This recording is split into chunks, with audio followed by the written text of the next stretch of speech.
Hey, it is an unstoppable day. It's your boy, Terrence, the unstoppable Coach Leffridge, with another unstoppable thought.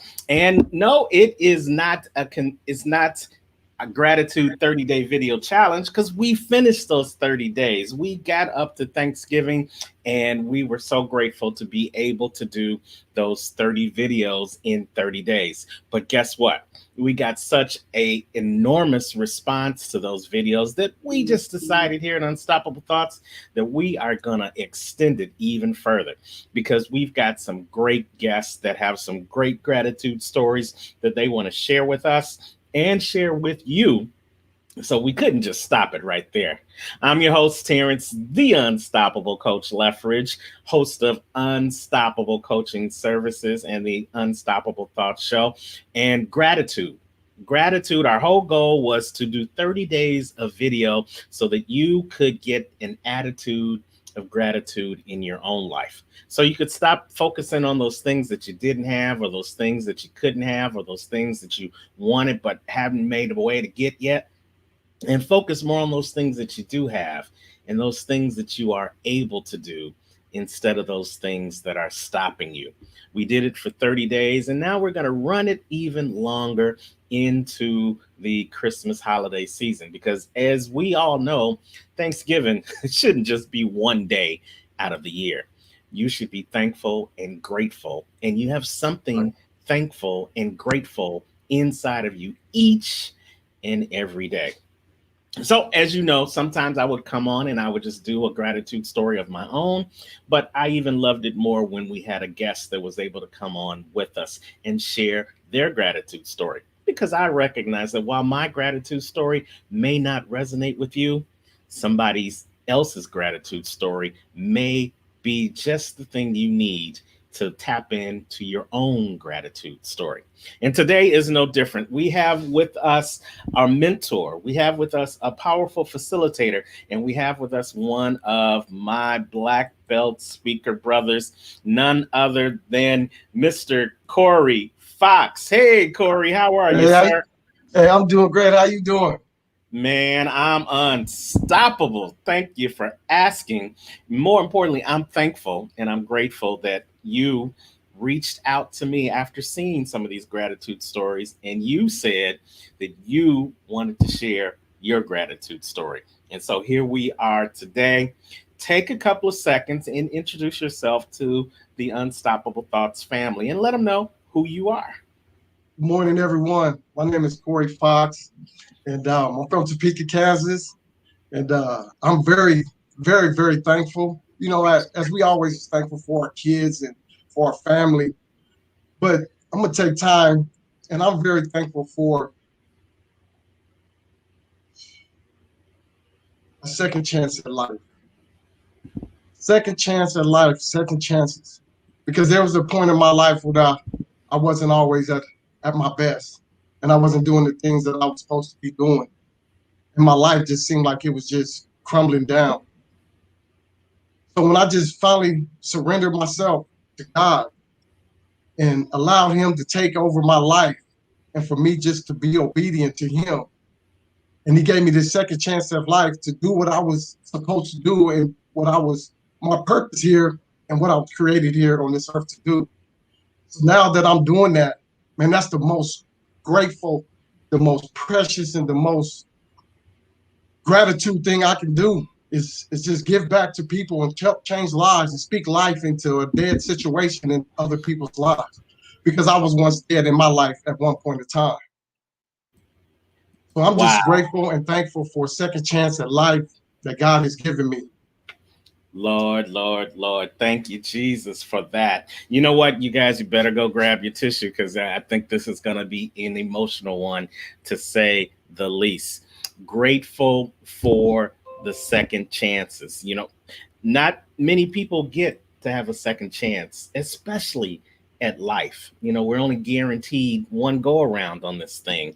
And so many times, if you don't get it right the first time, you don't get a second chance. But then there are times in your life where you may be broke down, busted, and disgusted, feeling like there's no way out at your lowest point. And then God the creator, comes in, swoops in, takes away all that pain, all that sorrow, all that sadness, and shines a light on your life, which brings you into a new born day, not just a birthday, a born day where you get a second chance at life. And by coincidence, well, it ain't no coincidence. It was by divine intervention. You are on this show today because today is not only your birthday, today is your born day. That's So right. Happy happy birthday to you. to you. Happy Hey, birthday to you. yeah. Happy Happy. birthday.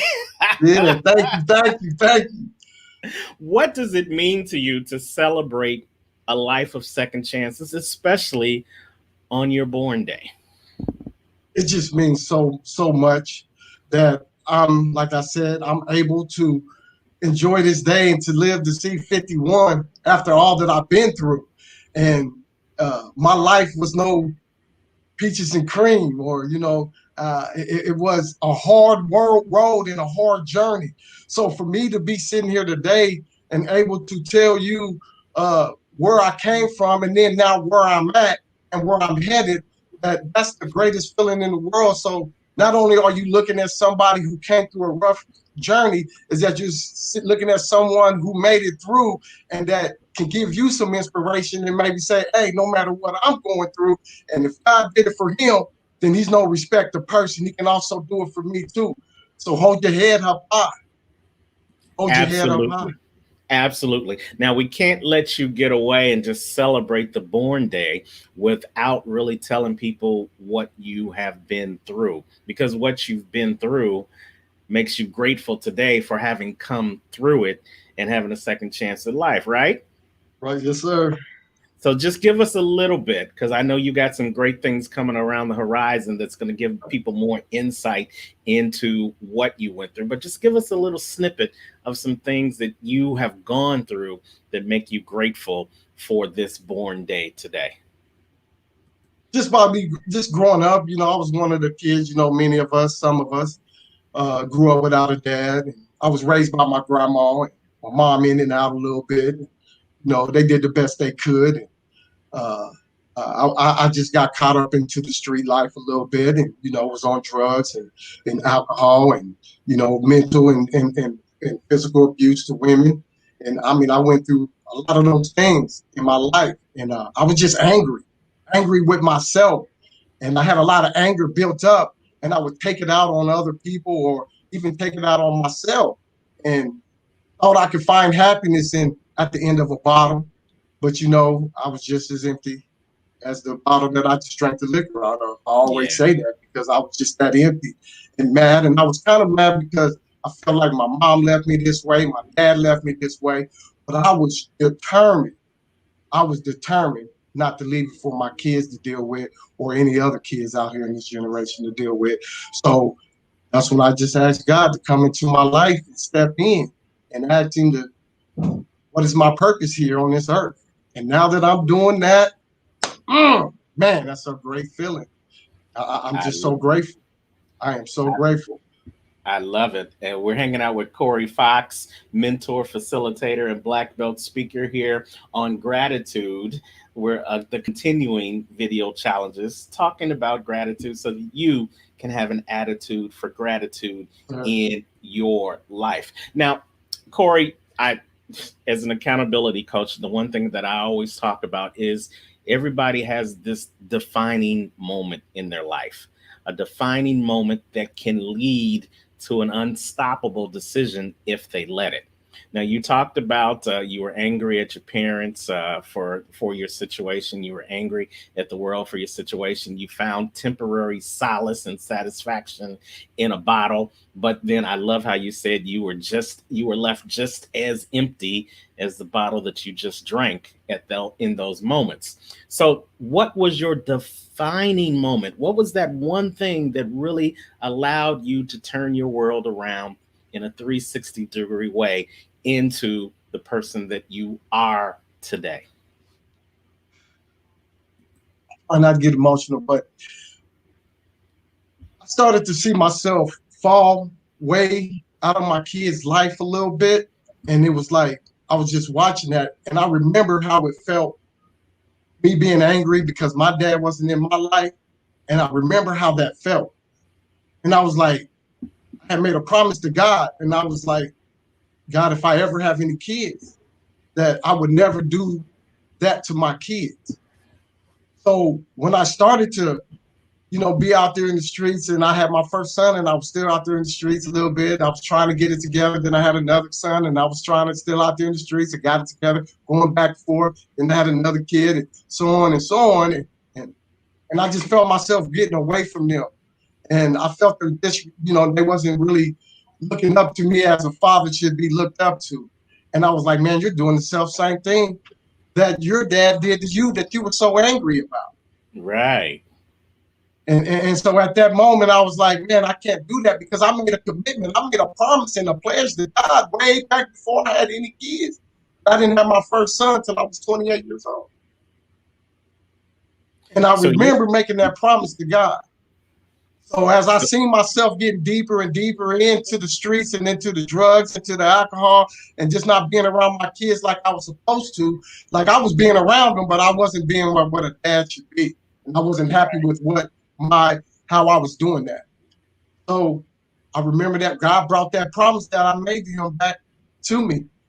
And I had to get it together because either I was going to be destroyed and then it was going to hurt my kids as well, or I could get it together and then I can make it better. And then I can go ahead and do what a father really does. And that's not only just be there, but also teach them.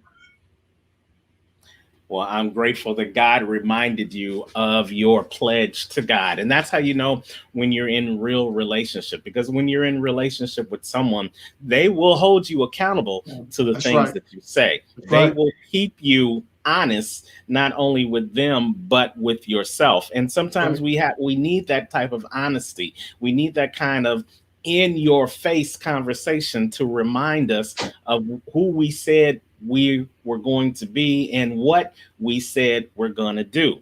There's an adage that I love to share that someone told me before, and it talks about tongues.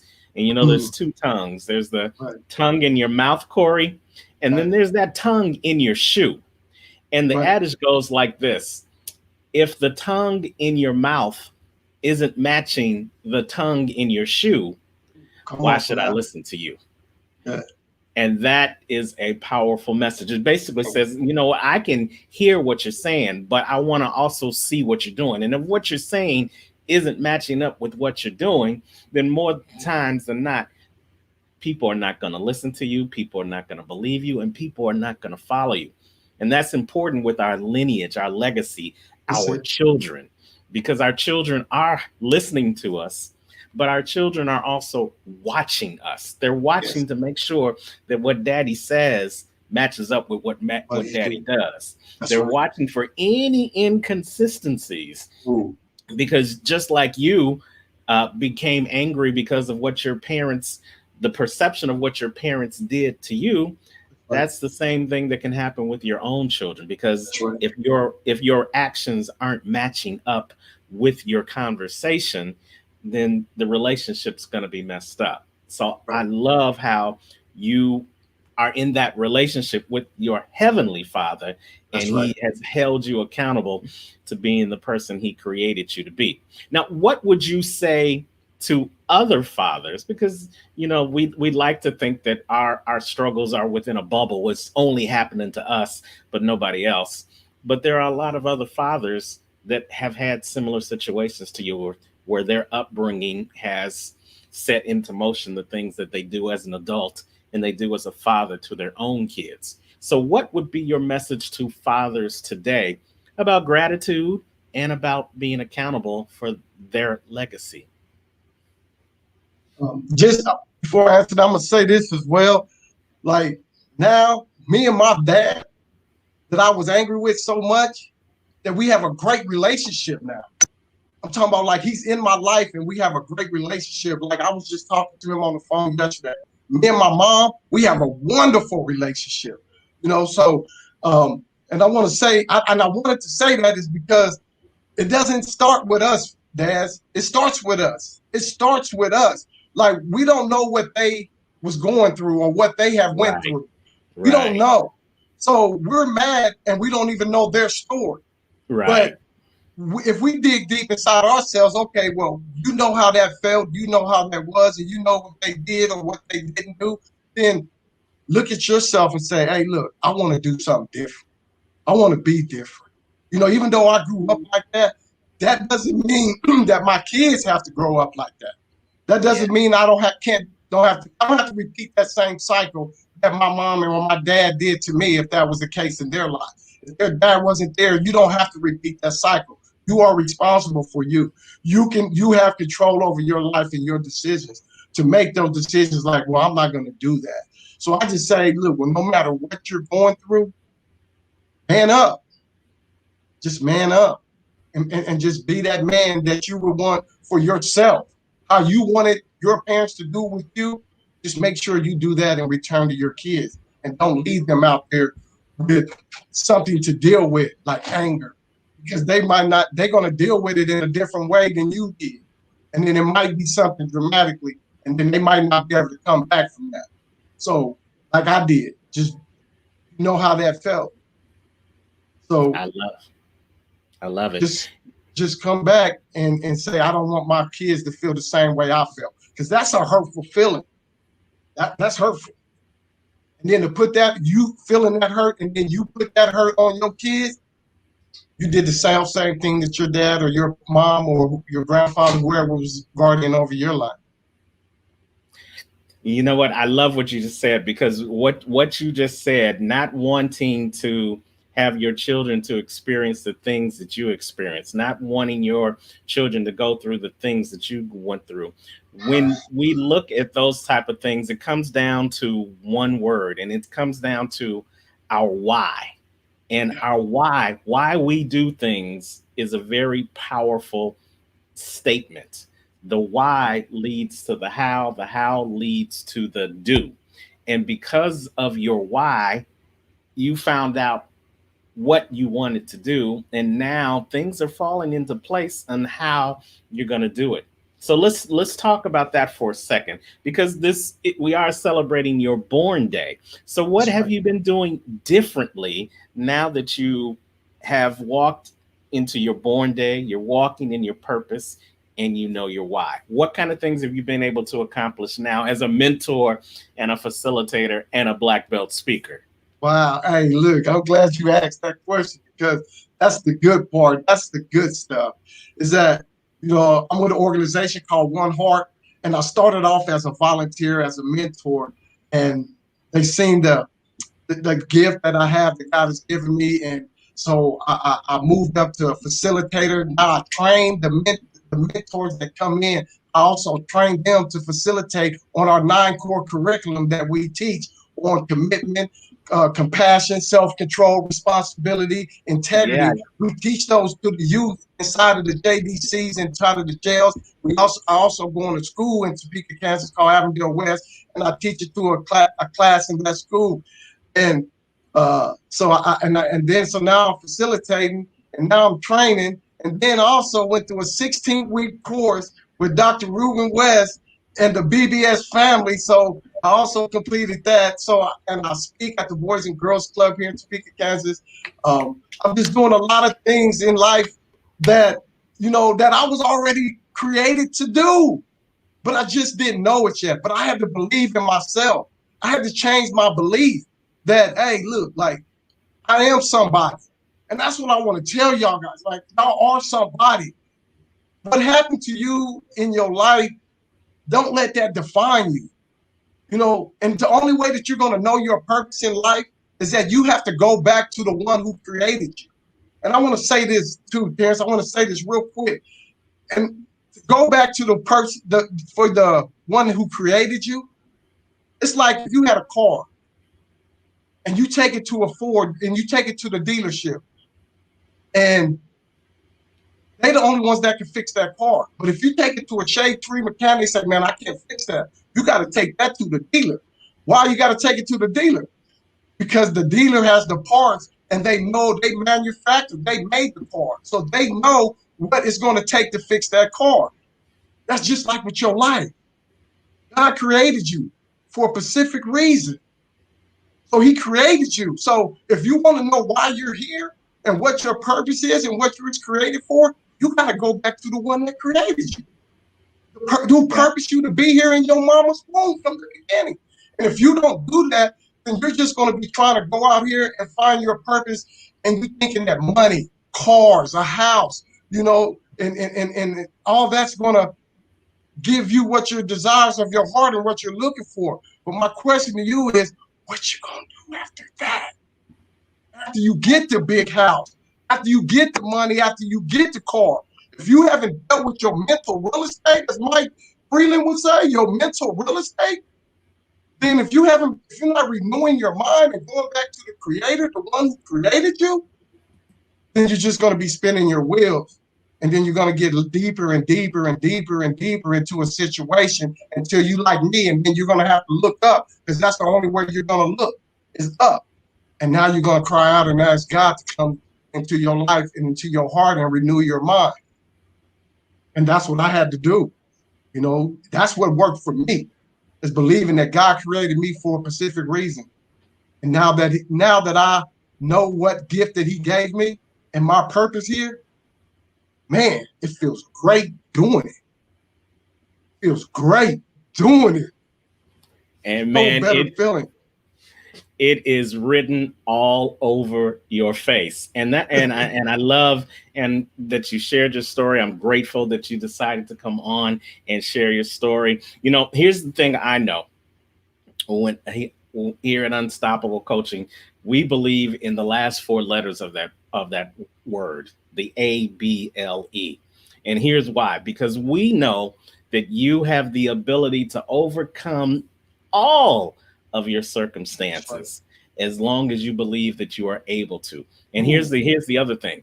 And you hit it on the head. You got to go back to the manufacturer. The manufacturer's warranty is only good when you take it back to the manufacturer. If you take it to somebody else, your warranty is null and void, because they were not the person who created you. So now watch this, Corey, because he is unstoppable and we are his children, then by default, we are what? We're unstoppable too. So take that with you.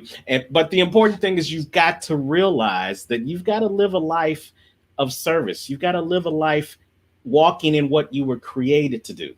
Yes. Some people get stuck because they're walking in what they want to do, or they're walking in somebody else's shoes, or they're trying to imitate somebody else instead of emulating some of the characteristics in other people. And that's where we get stuck. But when you truly find what you were created to do, when you truly learn how to walk in that purpose, then you can have a smile on your face just as big as Corey Fox's, and you will recognize that every day is no longer work. Every day is joy, because you are walking, talking, and working in your purpose. That's it. Thank you so much, Corey, for sharing your gratitude story. Now, somebody heard your story today or live, or they're going to hear the replay, and they are going to want to reach out to you. So how can they get in contact with the Corey Fox, our mentor, facilitator, and black belt speaker? Well, you can get in contact with me on Facebook. It's just my name, as you see on the screen, Corey Fox on Facebook. And my email is Corey@OneHeart. That's Corey@OneHeart, the word OneHeart.com. Love it. So if you want to hear more about Corey's story, or if you want to get more information about One Heart and what he's doing as a mentor and a facilitator, you can reach out to him on his Facebook page, or you can email him at Corey, and that's Corey. Don't want to spell it the other way. Corey@oneheart.com. Listen, we had Nicole. She was watching us live, and she said, awesome. And she said, with God, all things are possible. And she thanks you, Corey, for sharing your story, as do I. I thank you so much for sharing your story. We could have stopped the gratitude at day 30, but it's stories like yours that are still yet to be told that makes us want to extend this beyond the 30 days. So we appreciate you. I thank God for you and your story and the continuing chapters that he's about to add to your book, beginning with Yes, sir. today, your born day. Thank you, my Thank you. brother. Thank you. Thank you for having me. God You bless you. are, God bless you too. That's Corey Fox, you guys, on Gratitude, a 30-day video challenge. Now, we are past the 30 days. We're going to extend this video challenge throughout the holidays. So, what does that mean? Well, that means you still have the opportunity to share your gratitude story. And you can do it two ways. Number one, you can just put in the comments right now, I want to share my hashtag gratitude story. That's all you need to do. I want to share my hashtag gratitude stories. Well, maybe you haven't gotten to your gratitude story yet, to the point where it's got you smiling from ear to ear like Corey. And maybe you're not just video ready yet, but you still want to get your story out there. Well, we got you covered. You can simply send us an email, 1 to 2 paragraphs at tleffridge@unstoppablecoaching.com, and you can share your gratitude story there. Now, like I said, 1 to 2 paragraphs, because even though I want to hear and read your gratitude story, I simply don't have all day. So let's keep it simple, get it to the point, and then we will share your gratitude story in one of our upcoming videos. It doesn't matter how you do it, and it doesn't even matter when you do it. But ladies and gentlemen, it matters that you do it. Because just like Corey did, when you share your gratitude story, you may actually have the prescription to somebody's headache. And by you sharing your gratitude story, it's going to allow them the opportunity to see that they have a gratitude story. And then hopefully they will want to share their gratitude story. And just imagine a world where everyone is talking about gratitude. Wouldn't that be an unstoppable thought? I'm your boy, Terrence, the Unstoppable Coach Leffridge. And as always, we thank you for joining us here on Gratitude, a 30-day video challenge. Now, wherever you are in the world today, you know what I say. Don't just make it a great day. Go out and share your gratitude story. And just like Corey, make it an unstoppable day. Take care.